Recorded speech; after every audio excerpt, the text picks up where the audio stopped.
அவருடைய கணவரான யோசிக்கும் புனித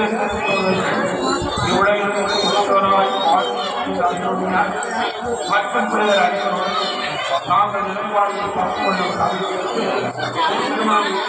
வழியாக உண்மை புகழ்ந்திருக்கும் வரமற்ற உண்மை வந்தார் இவர் வழியாக இவரோடு இவர் எல்லா இறைவனாகிய தந்தையே தூய ஆவியாருக்கு எல்லா புகழும் ஆட்சி உரியதே.